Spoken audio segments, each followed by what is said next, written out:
Aman. Böyle geç, karanlık gölge yapıyorsun. Böyle geç şöyle. Oldu, çok çekti. Yani uzaktan. Ya işte elin üstünde göremiyorum ya. Kuzum dilim şeftali yiyor.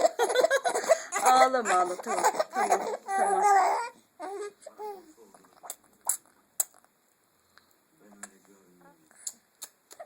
Çok sevdi şeftali. Hadi. Uzaktan. Uzaktan atma sen.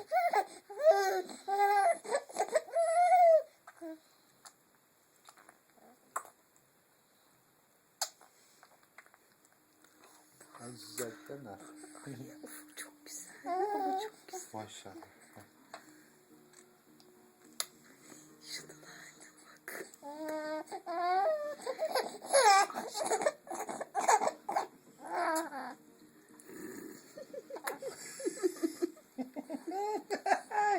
Oğlum çok mu güzeller?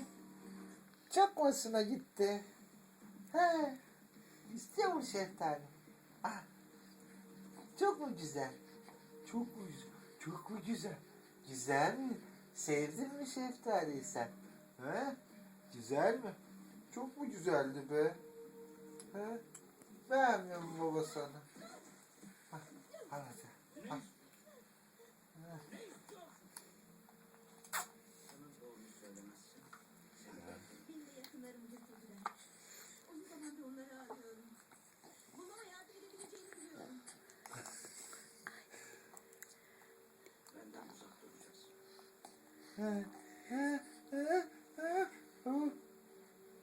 Ben yapınca şaşırdı.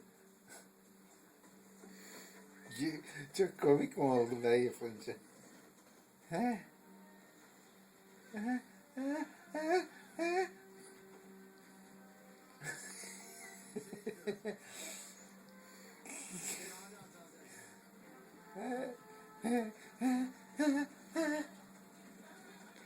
Annem, Al.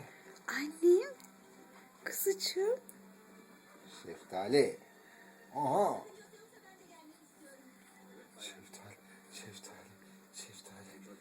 Şeftali. Al hadi. Oh, yumul. Çek. Oh.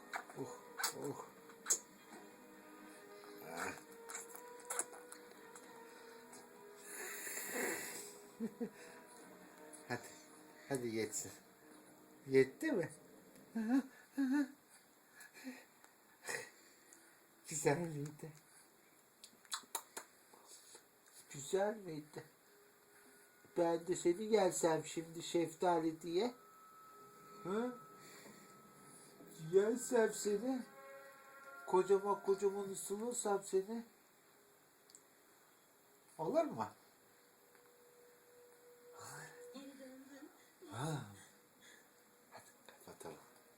Çok uzun olursa şey yap.